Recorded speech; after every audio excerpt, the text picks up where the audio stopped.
Hi, I'm Bill McLoughlin, Editor-in-Chief of Furniture Today. Welcome to this week's edition of Frontline Friday, where we're going to be talking about tariffs.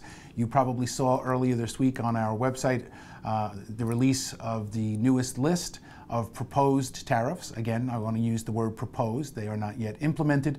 There is a comment period, and you can see that story at FurnitureToday.com. But I have with me today Tom Russell. Our editors are currently working on a story for our Las Vegas market issue, talking specifically about the potential impact of tariffs in the industry. Tom, you, as a matter of fact, 5 minutes before we came on camera, you were literally talking to someone about tariffs. What are you hearing from folks? Well, it's funny that you asked this, Bill, because we've been talking to people about this probably for the past couple of weeks. And up to now, the discussions have been, well, we really don't know much about this. It's been vague. But now there's been this looming issue that is more of a reality today than it was 2 weeks ago or even a week ago.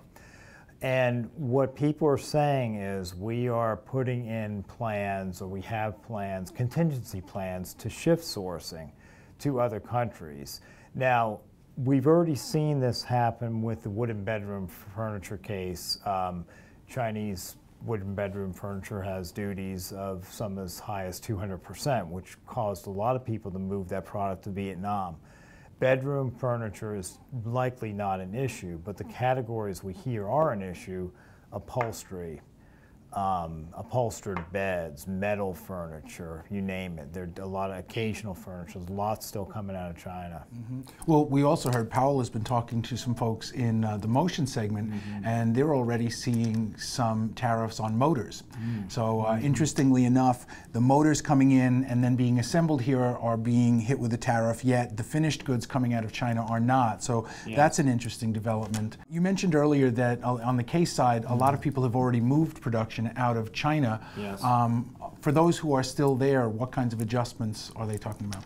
Well, they're talking about, it really kind of depends on the category that they're in. I think one of the big concerns could be upholstery, because there's not a lot of upholstery production like in places like Indonesia, for example, or to our knowledge, Vietnam.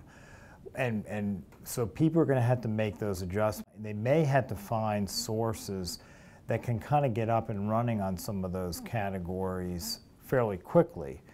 And I believe what could happen is it's going to be a race, because the first in and the biggest customers are going to get preference in terms of what gets produced first. Well, interestingly, we reported not too long ago on Manhwa making an upholstery acquisition in Vietnam. And while they didn't discuss it in terms of tariffs, I suspect that probably positions them pretty well for that. And I think there might be other companies looking at what their Vietnam manufacturing options might be. Well, I was just talking with Jeff Young of Caracol, and I learned that they have some production in Vietnam, some in Indonesia, a little bit in Indonesia, and some in India, which the India parts just started. And these are source factories. And fairly recent developments as far as India is concerned, but it gives them a little bit of flexibility. A company like that, most of which its production is in China, gives them some flexibility to perhaps move things as necessary if needed. So. I'm curious, and I mean, obviously we don't know the answer, but in the short term, we've seen, and we've talked a lot this year about price increases, right? Materials cost increases.